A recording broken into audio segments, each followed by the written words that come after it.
Assalamualaikum warahmatullahi wabarakatuh. Perkenalkan, saya Olga Salsabila dari Prodi Administrasi Perkantoran. Di sini saya akan menjelaskan hasil analisis etika bisnis yang diterapkan oleh PT Wijaya Karya.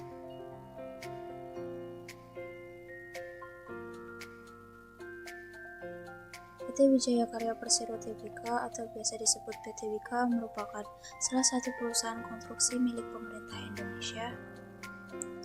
PT Wika didirikan berdasarkan Undang-Undang Nomor 19 Tahun 1960 Junto PP Nomor 64 Tahun 1961 tentang pendirian PN Wijaya Karya tanggal 29 Maret 1961. Berdasarkan PP ini juga perusahaan konstruksi milik Belanda yang telah dinasionalisasi oleh pemerintah Indonesia dilebur ke dalam PN Wijaya Karya.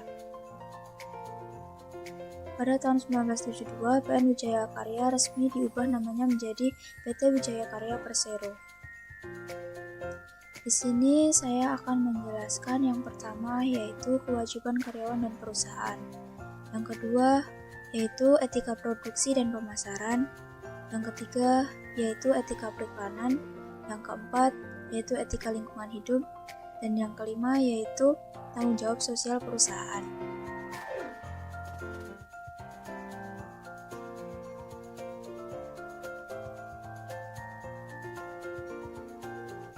Yang pertama yaitu kewajiban karyawan.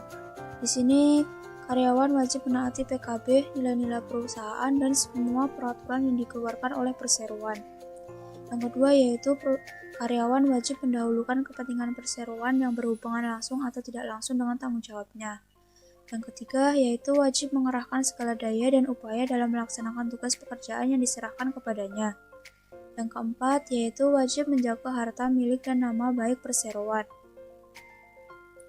Yang terakhir yaitu setiap pegawai yang menjadi atasan wajib membina dan memberikan teladan pada pegawai di lingkungannya. Selanjutnya yaitu kewajiban perusahaan. Yang pertama yaitu perusahaan wajib melakukan penataan pekerjaan dengan baik sehingga memotivasi dan memberdayakan pegawai. Yang kedua, perusahaan wajib mengusahakan agar skema remunerasi yang diterima pegawai secara umum mengikuti peraturan, sebanding dan kompetitif dengan industri sejenis. Yang ketiga yaitu memberikan kesempatan kepada pegawai untuk mengikuti pendidikan dan pelatihan sesuai dengan kompetensi dan kebutuhan perseroan. Yang keempat yaitu meningkatkan disiplin pegawai agar mematuhi aturan dan kebijakan yang telah ditetapkan. Yang kelima yaitu menerapkan reward sesuai prestasi dan punishment atas tingkat kesalahan pegawai secara adil. Yang keenam yaitu perusahaan wajib memberikan hak kepada pegawai untuk berserikat, berkumpul, dan memberikan pendapat sesuai peraturan perundangan yang berlaku. Yang ketujuh yaitu perusahaan wajib menempatkan PKB sebagai komitmen perseroan. Yang kedelapan, perusahaan memberikan kondisi kerja yang baik dan aman bagi pegawai.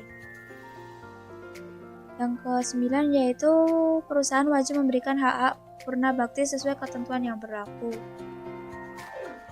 Selanjutnya yaitu etika produksi dan pemasaran yang diterapkan oleh PT Wika. Yang pertama yaitu selalu berupaya memberikan alternatif solusi kepada pelanggan berdasarkan prinsip saling menguntungkan. Selanjutnya proyek yang saling menguntungkan dapat dilakukan secara terintegrasi pada tingkat perseroan. PT Wika selalu melihat pertumbuhan usaha dan kemajuan perusahaan pesaing dengan membandingkan kinerja tahun-tahun sebelumnya. Dan yang terakhir yaitu PT Wika selalu menghargai prinsip-prinsip persaingan yang sehat dalam aktivitas bisnis. Berikutnya yaitu etika periklanan yang diterapkan oleh PT Wika. Di sini PT Wika yang pertama yaitu menerapkan sikap jujur, benar, dan bertanggung jawab. Di sini perusahaan berupaya selalu jujur dalam mengiklankan produknya dengan benar, mengikuti ketentuan yang berlaku, dan selalu bertanggung jawab dengan apa yang dilakukan. Yang kedua yaitu bersaing dengan sehat. Di sini perusahaan berupaya untuk menjalin persaingan yang sehat dengan tidak menjelek-jelekkan produk lain atau perusahaan lain. Dan yang terakhir yaitu melindungi dan menghargai khalayak, tidak merendahkan agama, budaya, negara, dan golongan, serta tidak bertentangan dengan hukum yang berlaku. Berikutnya yaitu etika lingkungan hidup yang diterapkan oleh PT Wika. Yang pertama, PT Wika menerapkan sistem manajemen lingkungan ISO 14001-2004. Yang kedua, PT Wika selalu mengevaluasi kebijakan lingkungan. Yang ketiga, melakukan identifikasi, kontrol, dan mencegah terjadinya pencemaran lingkungan. Dan yang terakhir yaitu PT Wika selalu melakukan peningkatan secara berkelanjutan pada sistem manajemen lingkungannya. Terakhir yaitu tanggung jawab sosial perusahaan yang diterapkan oleh PT Wika. Di sini ada beberapa kegiatan tanggung jawab sosial perusahaan dari PT Wika, seperti Wika Hijau, Wika Sehat, Wika Pintar, dan Wika Peduli. Untuk Wika Hijau sendiri kegiatannya yaitu seperti menanam pohon. Untuk Wika Sehat kegiatannya yaitu menyediakan sarana kesehatan, donor darah, mendirikan posko-posko kesehatan, dan masih banyak lagi. Untuk Wika Pintar, contoh kegiatannya yaitu mendirikan sarana pendidikan, menyediakan beasiswa, dan memberikan pelatihan dan pembekalan kepada para karyawannya. Yang terakhir yaitu Wika Peduli. Contoh kegiatannya yaitu memberikan bantuan sosial kepada orang-orang yang membutuhkan. Mungkin itu saja yang dapat saya sampaikan. Banyak salah saya mohon maaf. Wassalamualaikum warahmatullahi wabarakatuh.